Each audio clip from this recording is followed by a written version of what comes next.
What's up, party people? Just got home from Vegas and boy, that was a fucking drive. I normally fly everywhere, but I wanted to make a trip in my truck all the way to the West Coast, stop and see Colorado and Utah and all the canyons in the area surrounding. And I have to tell you, I encourage every entrepreneur, young man, every agent to go make a trip like this. I got to stop and hike Zion National Park, which was a fucking breathtaker to say the least. In my old age, I find myself appreciating nature a lot more. Now, that doesn't mean I'm gonna be some tree hugger, but I was in Vegas all of this month for one of my NLP classes and I just got home yesterday.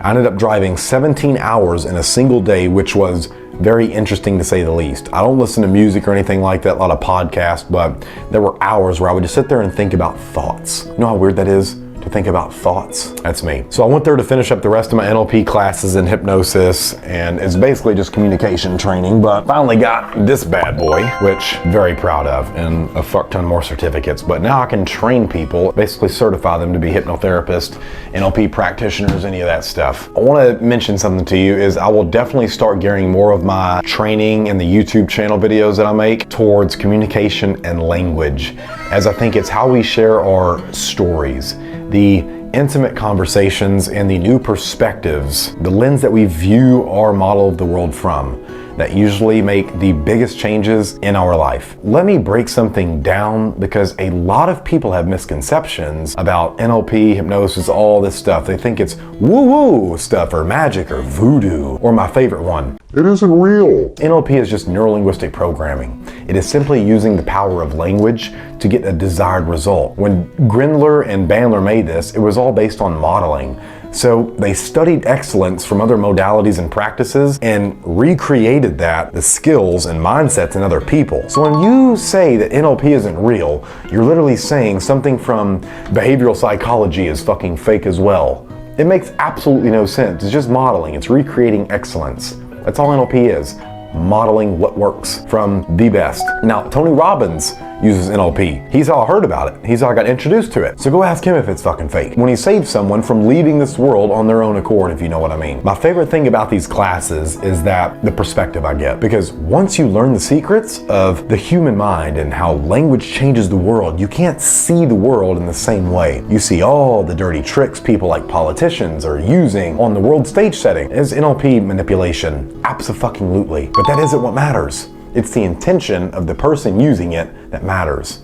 Now, while I might be a spellcaster, as Bruce Lee says, I'm a force for good and a force for truth in this world, and I believe this should be used to help people, not harm them to get what you want. If both parties win, it's ecological. You're gonna be seeing a lot more communication training from this channel so I can start reaching more masses and crowds of salespeople, marketers, entrepreneurs, solopreneurs, entrepreneurs, you know, the whole 9 yards, who want to really know the secrets of the world. And it's all through language in which you will discover that. Because I promise there are fucking tons. I'll be doing a huge breakdown on all the values levels in depth from Claire Graves that I see other people in this industry try to rip off of after they read fucking Spiral Dynamics and try to pigeonhole people into labeling them with colors like you're a blue, you're a red, you're a beige. It's very fucking dangerous. It's very disingenuous. It's very disingenuous. I would argue these people are a threat to humanity. I would argue these people are a threat to conscientiousness as a whole throughout the industry. It's disgusting,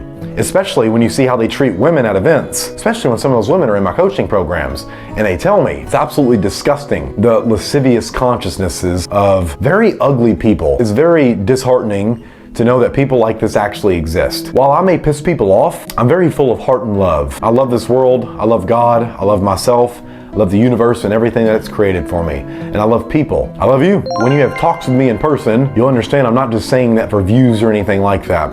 I truly want people to live life on their terms. And while I try to be very beneficial and helpful through my videos, my training, the things that I do, I understand it's also your responsibility to create value out of that. I don't really give a fuck if people like me or not.